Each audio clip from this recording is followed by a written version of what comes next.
Hi guys, இன்னைக்கு நாம தமிழ் சினிமால சதீஷ் நடிப்புல வெளிவந்த சட்டம் என் கையில் படத்தோட ஸ்டோரியை ஷார்ட்டா பார்க்க போறோம். அதுக்கு முன்னாடி இப்போதான் முதல் முறையா நம்ம சேனலை பாக்குறீங்கன்னா மறக்காம நம்ம சேனலை சப்ஸ்கிரைப் பண்ணிக்கோங்க. இந்த படம் முழுசாவே த்ரில்லர் பிலிமா தான் எடுக்கப்பட்டிருக்கு. படத்தோட ஆரம்பத்துல ஒரு போலீஸோட கேரக்டரை காட்டுறாங்க. ஆக்சுவலா ஒரு ஆளு அவன் குழந்தைய டாக்டர் கொன்னுட்டான், அதனால நான் டாக்டரை அடிச்சிட்டேன்னு சொல்லி கேஸ் கொடுக்கறதுக்காக போலீஸ் ஸ்டேஷன் வந்து கேஸ் கொடுக்கறான். அப்போ அவனை கேஸ் கொடுக்க விடாம தடுக்கிறதுக்காக அங்க பல வக்கீலுங்க டாக்டருங்க எல்லாம் வந்திருக்காங்க. அப்போ போலீஸ் பேசி முடிச்சு 30 லட்சத்துல முடிச்சு கொடுக்குறேன், கொஞ்சம் காசு வாங்கிட்டு அவங்கள விட்டுருன்னு சொல்றான். ஆனா இந்த குழந்தையோட அப்பா நீங்க 1 கோடி ரூபாய் கொடுத்தா கூட நான் குழந்தையோட கேஸை வாபஸ் வாங்க மாட்டேன்னு சொல்லிடுறான். உடனே ரைட்டர் கான்ஸ்டபிள்ஸ் எல்லாமே ஹெட் கான்ஸ்டபிளான பாபுன்ற போலீஸ்காரன் கிட்ட போய் சார் அவன் ஒத்துக்க மாட்டேங்கிறான்னு சொல்றாங்க. உடனே பாபுன்ற ஹெட் கான்ஸ்டபிள் நேரா போய் அவனை லட்டி எடுத்து 4 அடி அடிச்சு அவன் சாவுற அளவுக்கு அடிச்சிடறான். அவன் ரொம்பவே சீரியஸா இருக்கும் போது அவனை விட்டுட்டு வந்துடுறான். உடனே போலீஸ்காரவங்களாம் அவனை போலீஸ் ஜீப்ல ஏத்தி ஹாஸ்பிட்டல் கூட்டு போறாங்க. அப்போ ஒரு வயசான போலீஸ்கார் வந்து ஏன்பா பாபு நீ இந்த மாதிரி அடிக்கிறியே, சப்போஸ் அவன் செத்து போயிட்டானா நீ என்ன பண்ணுவேன்னு சொல்லி கேட்கிறாரு. அதுக்கு அந்த பாபு இந்த ஏற்காடு போலீஸ் ஸ்டேஷனை சுத்தி காடு தான் இருக்கு, அவனை எங்கேயாவது தூக்கி புதைச்சுட்டு போயிடலான்னு சொல்லி நக்கலா பதில் சொல்றான். ஆக்சுவலா இது இந்த போலீஸ்காரனோட கேரக்டரை காட்டுறதுக்காகவே காட்டுறாங்க. அதுக்கப்புறம் ஸ்டார்டிங்ல நம்ம ஹீரோ கார்ல போயிட்டு இருக்காரு. அப்ப அவங்க அம்மா கால் பண்ணி என்னப்பா சாப்பிட்டியா எங்க இருக்கன்னு சொல்லி கேக்குறாங்க. அப்ப நம்ம ஹீரோ திக்கி திக்கி பேசுறாரு. உடனே அவங்க அம்மா என்னப்பா நீ டென்ஷன்ல இருக்கியான்னு சொல்லி கேக்குறாங்க. ஆக்சுவலா நம்ம ஹீரோ எப்பெல்லாம் டென்ஷன்ல இருக்கானோ அப்போல்லாம் அவன் வார்த்தை திக்கி திக்கி தான் வரும். உடனே நம்ம ஹீரோ இல்லம்மா ஒண்ணுமே இல்லைன்னு சொல்லி போன் வச்சிடுறாரு. அப்போ நம்ம ஹீரோ கார்ல நேரா போகும்போது முன்னாடி ஒரு பைக்கார வந்துடுறான். உடனே ஹீரோ குடிபோதையில அவனை ஒரு இடி இடிக்கிறாரு. அவன் பறந்து போய் கீழே விழுந்துடுறான். கீழே விழுந்தவனுக்கு ரொம்பவே அதிகமா பிளட் லாஸ் ஆயிட்டனால அவனால எந்திரிக்க கூட முடியல. அவன் சீரியஸான நிலைமைக்கு போயிடுறான். உடனே நம்ம ஹீரோ அவனை இழுத்துட்டு வந்து கார் டிக்கில போட்டு அந்த பணத்தை எடுத்துக்கிட்டு கார்ல போயிட்டு இருக்காரு. அந்த பணத்தை ஏதாவது ஒரு இடத்துல டிஸ்போஸ் பண்ணலான்னு பார்த்தா எந்த இடமுமே டிஸ்போஸ் பண்றதுக்காக கிடைக்கவே மாட்டேங்குது. ஒரு இடத்துல டிஸ்போஸ் பண்ணலான்னு சொல்லி போய் நிறுத்துறாரு. பார்த்தா அங்க ஒருத்தன் வந்து என்ன பண்றன்னு சொல்லி கேட்கறான். அதுக்கு நம்ம ஹீரோ பயந்து கார் டிக்கிய மூடிட்டு ஒண்ணுமே இல்லைன்னு சொல்றாரு. உடனே அவன் லைட்டர் கூடன்னு சொல்லி லைட்டர் வாங்கிட்டு போயிடுறான். உடனே நம்ம ஹீரோ இந்த இடம் சேஃப் கிடையாதுன்னு சொல்லி அவனை தூக்கிட்டு அங்கிருந்து நேரா போயிடுறாரு. பார்த்தா கொஞ்ச தூரத்திலேயே முன்னாடி போலீஸோட செக் போஸ்ட் இருக்கு.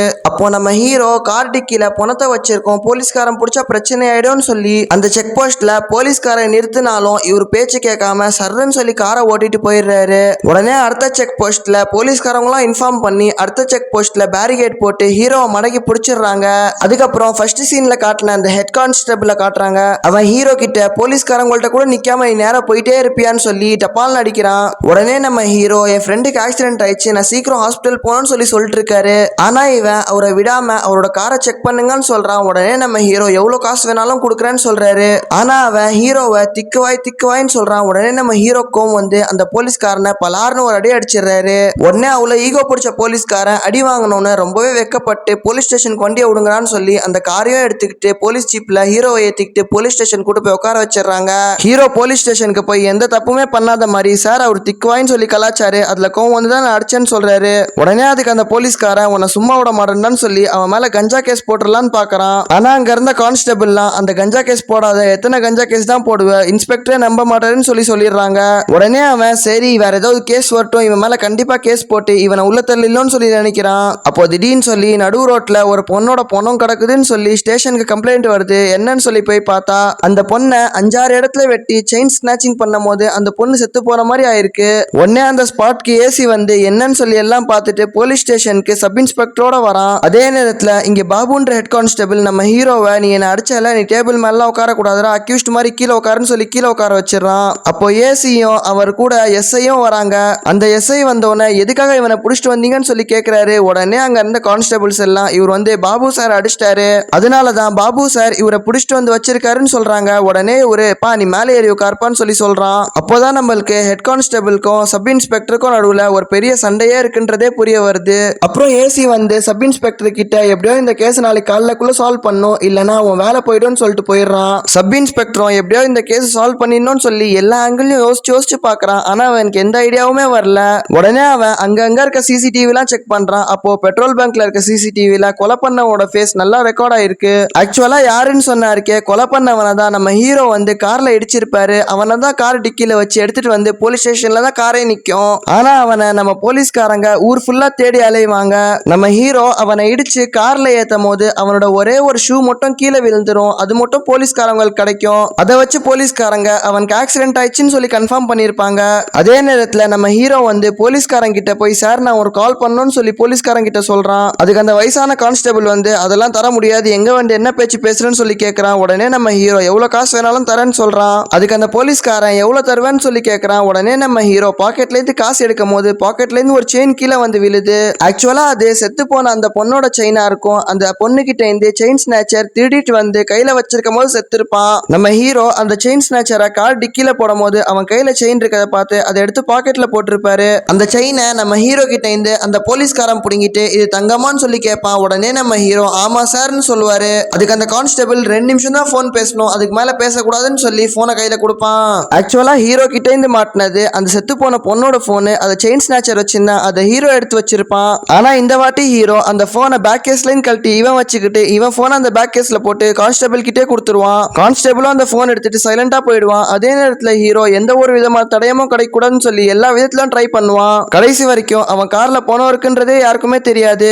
அது மட்டும் இல்லாம அவன் போலீஸ் ஸ்டேஷன்ல அவன் பேர் மணிமாறன் சொல்லியிருப்பான். ஆக்சுவலா அவன் பேர் கௌதம்னு இருக்கும். அப்போ போலீஸ்காரங்களாம் சம்பவம் நடந்த இடத்துக்கு போய் பார்ப்பாங்க. பார்த்தா அங்க நம்ம ஹீரோவோட பர்ஸ் கிடைக்கும். உடனே பாபுன்ற போலீஸ்காரன் அதை எடுத்துட்டு வந்து எஸ்ஐ கிட்ட கொடுப்பான். ஆனா எஸ்ஐ வந்து நீ தான் அவன் மேல வெறியா இருக்கன்னு சொல்லி அவன் பர்ஸ் எடுத்துட்டு வந்து இங்க போட்டு திரும்பவும் அவன் மேல கேஸ் போட்டு அவனை உள்ள தள்ளிடலான்னு சொல்லி அவன் பர்ஸ் எடுத்துட்டு வந்து என்கிட்டயே கொடுக்குறியான்னு சொல்லி எஸ்ஐ வந்து நம்பவே மாட்டான். உடனே இந்த ஹெட் கான்ஸ்டபிள் ரொம்பவே கடுப்பாய் நேரா போயிடுவான். அதே நேரத்துல நம்ம எஸ்ஐ வந்து ஃபாரன்சிக் லேப்ல சொல்லி அந்த பொண்ணோட போன் சுவிச் ஆஃப்ல இருக்கு, எப்போ ஆன் ஆகுதோ உடனே சொல்லணும்னு சொல்லியிருப்பான். அதுக்கப்புறம் அந்த எஸ்ஐ இந்த கான்ஸ்டபிள் கிட்ட நம்ம ஹீரோ கிட்ட அட்ரஸ் வாங்கிட்டு அவனை வீட்டுக்கு அனுப்பிச்சுட்ருங்கன்னு சொல்லுவான். உடனே கான்ஸ்டபிளும் ஹீரோ கிட்ட அட்ரஸ் வாங்கிட்டு ஃபைன் கட்டிட்டு போன்னு சொல்லுவான். உடனே ஹீரோ எவ்வளவு ஃபைன் கட்டணும்னு சொல்லி கேட்பான். அதுக்கு கான்ஸ்டபிள் வந்து 25,000 ரூபாய் ஃபைன் கட்டணும்னு சொல்லுவான். உடனே நம்ம ஹீரோ இவ்வளோ காசு என்கிட்ட கேஷா இல்ல கூகுள் பேல தான் இருக்கு, நான் வேணா கூகுள் பே பண்ணிட்டான்னு சொல்லி கேட்பான். அதுக்கு கான்ஸ்டபிள் நீ என்னையே மாட்டி விட பாக்குறியா, ஏடிஎம்ல போய் கேஷ் எடுத்துட்டு வாடான்னு சொல்லி ரைட்டரோட வண்டியை கொடுத்து அனுப்புவான். ஹீரோ நேரா ஏடிஎம்க்கு போயிட்டு காசு எடுத்துட்டு அந்த போனை ஆன் பண்ணுவான். உடனே அவங்களுக்கு சிக்னல் போயிடும். அவங்களும் இந்த போனை ட்ரேஸ் பண்ண ஆரம்பிப்பாங்க.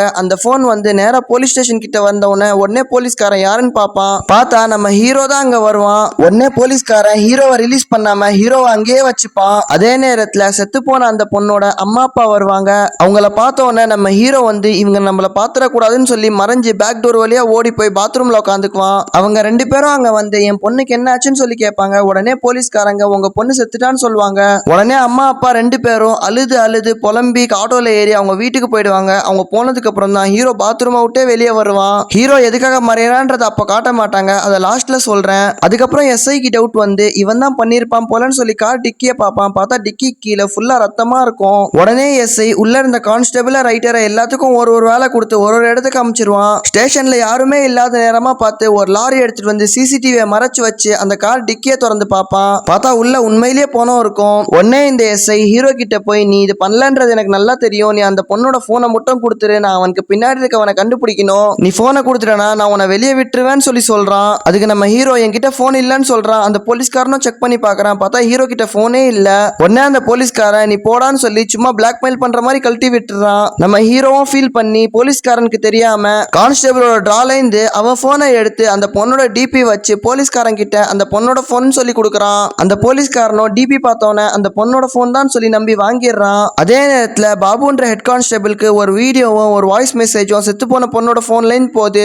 உடனே அவன் அதை திறந்து பாக்குறான். பார்த்தா எல்லா பிரச்சனையும் காரணம் அந்த எஸ்ஐ தான் அந்த செயின் ஸ்நாச்சரை தூண்டி விட்டு நீ அந்த பொண்ணை கொன்னுட்டேனா உன் மேல இருக்க எல்லா கேஸையும் நான் க்ளோஸ் பண்ணிடுறேன்னு சொல்லி பேராசை காட்டியிருக்கான். ஆக்சுவலா இதெல்லாம் எதுக்குன்னு சொன்னாருக்கே, ஒரு 2 நாள் முன்னாடி நம்ம எஸ்ஐ வந்து செம்ம ட்ரிங்க்ல கார் ஓட்டிட்டு போகும்போது ஒரு 5 வயசு குழந்தைய கார்ல அடிச்சு தூக்கி இழுத்துக்கிட்டே போய் அந்த குழந்தை ஸ்பாட்லயே சென்று துண்டு துண்டா ஆயிருது. அந்த குழந்தையோட அம்மா அப்பா பின்னாடியே ஓடி போய் அந்த குழந்தைய தூக்குறாங்க. அப்ப நம்ம எஸ்ஐ வந்து அந்த குழந்தையோட அக்காவை பிடிச்சி கழுத்துல கத்தி வச்சு இந்த விஷயத்த வெளியே சொல்லக்கூடாது, இந்த குழந்தை மலையிலேருந்து கீழே வந்துதான் செத்துச்சுன்னு சொல்லணும், இல்லனா இந்த பெரிய பொண்ணையும் நான் கொன்றுவேன், நான் போலீஸ்காரன்னு சொல்லி மிரட்டுறான். உடனே அந்த பொண்ணோட அப்பாவும் பயந்துக்கிட்டு நான் சொல்ல மாட்டேன்னு சொல்லிடுறாரு. அது செத்து போன பொண்ணு செத்து போறதுக்கு ஒரு நாள் முன்னாடி அந்த அப்பா அம்மா வீட்டுக்கு போய் உங்க பொண்ணு எங்கன்னு சொல்லி கேக்குது. உடனே அவங்க சொல்ல மாட்டேன்னு சொல்லிடுறாங்க. உடனே அந்த பொண்ணு என்கிட்ட ஃபுட்டேஜ் இருக்கு வாங்க கேஸ் கொடுக்கலாம்னு சொல்லி கூப்பிடுது. அதுக்கு அவங்க வரமாட்டேன்னு சொல்லிடுறாங்க. உடனே தெரிஞ்சவன எஸ்ஐ வந்து செயின் ஸ்நாச்சர்ட்ட சொல்லி இந்த பொண்ணை கொல்ல சொல்லிடுறான். அதுக்கப்புறம் தான் இதெல்லாம் நடந்திருக்கு. அப்படியே காலையில ஆயிருது. காலையில இன்ஸ்பெக்டர் வந்தவன நம்ம ஹீரோவை கோர்ட்டுக்கு கூட்டு போறதுக்காக வெளியே கூட்டு போறாரு. அப்போ மீடியாக்காரங்க ஃபுல்லா சரவுண்ட் பண்ணி இந்த கார்ல தான் டெட் பாடி இருந்துச்சா, காரை திறந்து காட்டுங்கன்னு சொல்றாங்க. உடனே போலீஸ்காரங்க காரை திறந்து காட்டும் போது நம்ம ஹீரோ வந்து இதுக்கும் எந்த சம்பந்தமும் இல்ல, எஸ்ஐ தான் இதுக்கெல்லாம் காரணம், பண்ணோம், என்கிட்ட பக்காவான எவிடன்ஸ் இருக்குன்னு சொல்றாரு. உடனே இன்ஸ்பெக்டர் நம்ம ஹீரோவை பேசவே விட மாட்டான். உடனே அதுக்கு மீடியாக்காரங்களாம் அவரை பேச விடுங்க, அவர் தான் எவிடன்ஸ் இருக்குன்னு சொல்றாருல, அவர் எவிடன்ஸ் ப்ரொவைட் பண்ண விடுங்கன்னு சொல்றாங்க. உடனே மீடியாக்காரங்களாம் என்ன எவிடன்ஸ்னு சொல்லி கேக்குறாங்க. அப்போ ஹீரோ வந்து அந்த பொண்ணோட போனை அந்த ரைட்டரோட வண்டியில இருந்து எடுத்து கொடுக்குறாரு. அப்போதான் நைட்டு காட்டுறாங்க ஹீரோ ஏடிஎம்ல இருந்து வந்து அந்த பொண்ணோட போனை ரைட்டரோட வண்டியிலே வேணும்னே ஒளிச்சு வச்சிருக்காரு. உடனே போலீஸ்காரங்க மீடியாக்காரங்க எல்லாத்தையும் கூப்பிட்டு இங்க பாருங்க, நம்ம 2 பேருக்கும் நடுவுல ஒரு நல்ல ரிலேஷன்ஷிப் இருக்கு, அதனால எல்லா ஃபுட்டேஜும் எங்கள்கிட்ட கொடுத்துருங்க, எதையும் மீடியால பப்ளிஷ் பண்ணாதீங்கன்னு சொல்றாங்க. ஆனா அதுக்குள்ள ஒரு மீடியாக்காரன் நம்ம ஹீரோ வந்து எவிடன்ஸ் இருக்குன்னு சொன்னதை நல்லா பப்ளிஷ் பண்ணி விட்டுறான். உடனே இன்ஸ்பெக்டர் எஸ்ஐ எப்படியாவது காப்பாத்திடணும்னு நினைக்கும் போது ஏசி கால் பண்ணி உடனே அவனை அரெஸ்ட் பண்ணு, அவன் தான் அக்யூஸ்ட்னு சொல்றாரு. எவிடன்ஸும் பக்காவா இருக்கு, அது மீடியா கிட்டயும் போயிடுச்சு. வேற வழி இல்லாத பட்சத்துல இன்ஸ்பெக்டர் எஸ்ஐ அரெஸ்ட் பண்ணி நம்ம ஹீரோ கூடயே லாக்அப்ல போடுறான். அப்ப நம்ம ஹீரோ எஸ்ஐய பார்த்து என்ன சார் நீங்க வந்து நான் குடிபோதையில வந்து ஆக்சிடென்ட் பண்ணேன்னு நினைக்கிறீங்க, ஆக்சுவலா உண்மை அது கிடையாது, நான் தான் அவனை அடிச்சே கொன்னேன் அப்படின்னு சொல்றான். அப்போதான் பிளாஷ்பேக் காட்டுறாங்க. ஆக்சிடென்ட் ஆனவன அந்த வண்டிக்காரன் பறந்து போய் விழுந்திருக்கான். நம்ம ஹீரோ அந்த வண்டிக்காரன் கிட்ட இந்த கத்தியை எடுத்து அவனே வெட்டி நம்ம ஹீரோ தான் கொலை பண்ணிருக்காரு. அப்போ நம்ம ஹீரோ அது மட்டும் இல்லாம நான் ட்ரங்க் அண்ட் டிரைவ்லாம் பண்ணல, நான் செக் போஸ்ட்டுக்கு முன்னாடி வேணும்னே தான் குடிச்சேன், அது மட்டும் இல்லாம வேணும்னே தான் செக் போஸ்ட்ல நிக்காம முன்னாடி போனேன், வேணும்னே தான் இந்த பிரச்சனை பெருசானோன்னு சொல்லி கான்ஸ்டேபிள் அடிச்சு நானே வேணும்னே தான் போலீஸ் ஸ்டேஷனுக்கு வந்து உட்கார்ந்தேன், இது எல்லாமே என்னோட பிளான் தான் சொல்றாரு. உடனே அதுக்கு எஸ்ஐ வந்து எதுக்குடா இதெல்லாம் பண்ண, உனக்கு என்னடா தேவை இருக்கு இதெல்லாம் பண்ணணும்னு சொல்லி கேக்குறாரு. அதுக்கு நம்ம ஹீரோ இதை நீ நல்லா யோசிச்சுப்பார், அப்போ உனக்கே புரியும்னு சொல்றாரு. உடனே எஸ்ஐ வந்து நீ ஏன்டா இதெல்லாம் பண்ணுன்னு சொல்லி ஹீரோவை போட்டு அடிச்சா ஹீரோ எதுவுமே சொல்லாம நக்கலா வெளியே போயிடுறாரு. அப்போ இன்ஸ்பெக்டர் ஹீரோவை கூப்பிட்டு தம்பி நீங்க வீட்டுக்கு போங்க, உங்களுக்கு ஏதாவது உதவி தேவைன்னா எனக்கு கால் பண்ணுங்க, மீடியாக்காரங்கள்ட்ட மொத்தம் ஏதோ உளறி வச்சிடாதீங்கன்னு சொல்லி மரியாதையோட அமுச்சு வச்சிடறான். அப்போதான் ஹீரோ ஆட்டோல போகும்போது பிளாஷ்பேக் யோசிக்கிறாரு. ஆக்சுவலா செத்து போன பொண்ணு ஹீரோட தங்கச்சி தான். ஆக்சுவலா ஹீரோ அவங்க தங்கச்சியை பார்க்கறது தான் கிளம்பி போயிட்டு இருந்தாரு. அப்போ அவரோட தங்கச்சி வீடியோ கால் பண்ணி யாரோ ஒருத்தனை கொல்ல வரான்னு சொல்லி காட்டியிருக்காங்க. ஹீரோ அவங்கள சேஃபா எங்கேயாவது போய் பதுங்கிருமான்னு சொல்லியிருக்காரு. அப்போ வீடியோ கால் ஆன்லயே இருக்கும் போது தான் அந்த ஆள் வந்து நம்ம ஹீரோட தங்கச்சியை கொன்னு இருக்கான். அது மட்டும் இல்லாம நம்ம ஹீரோட தங்கச்சி உயிரோட இருக்கும் போது அவங்களோட லைவ் லொகேஷன் அமைச்சிருக்காங்க. அதை ட்ராக் பண்ணி நம்ம ஹீரோ வந்து அவங்க போன்ல எங்கெல்லாம் போகுதுன்றத பார்த்து அதை ஃபாலோ பண்ணி போய் தான் வேணும்னே தான் ஆக்சிடென்ட் பண்ணியிருக்காரு. அது மட்டும் இல்லாம ஹீரோக்கு வந்து ரொம்பவே பாசமானவங்க அவங்க தங்கச்சி தான். பாசமான தங்கச்சியை எதுக்குடா கொன்னன்னு சொல்லி தான் நம்ம ஹீரோ வெறி கொண்டு அந்த ஆளை வெட்டியிருக்காரு. இதனாலதான் நம்ம ஹீரோ வந்து அவங்க அப்பா அம்மா போலீஸ் ஸ்டேஷனுக்கு வந்தப்போ ஹீரோ தான் இதெல்லாம் பண்ணாருன்னு சொல்லி அவங்க அம்மா அப்பாவுக்கு தெரியக்கூடாதுன்னு சொல்லி தான் ஒளிஞ்சிருக்காரு. கடைசியில நம்ம ஹீரோ மார்ச்சுரிக்கு போய் பாடியை வாங்கிட்டு அந்த பாடியை பார்த்து என்னை விட்டு போயிட்டேன்னு சொல்லி அழுகுறாரு. அப்படியே படமும் முடிஞ்சிருது. இந்த படத்தோட ஸ்டோரி உங்களுக்கு பிடிச்சிருந்துச்சுன்னா கண்டிப்பா தியேட்டர்ல போய் பாருங்க. பார்க்கும் போது இன்னும் கூட த்ரில்லிங்கா இருக்கும். இந்த வீடியோ உங்களுக்கு பிடிச்சிருந்துச்சுன்னா லைக் பண்ணிட்டு மறக்காம நம்ம சேனலை சப்ஸ்கிரைப் பண்ணிக்கோங்க. அதே மாதிரி இந்த வீடியோ பத்தி உங்களோட கருத்து என்னன்றதை மறக்காம கமெண்ட் செக்ஷன்ல கமெண்ட் பண்ணிட்டு போயிருங்க. இத்தோட உங்களை அடுத்த வீடியோல சந்திக்கிறேன். Bye guys.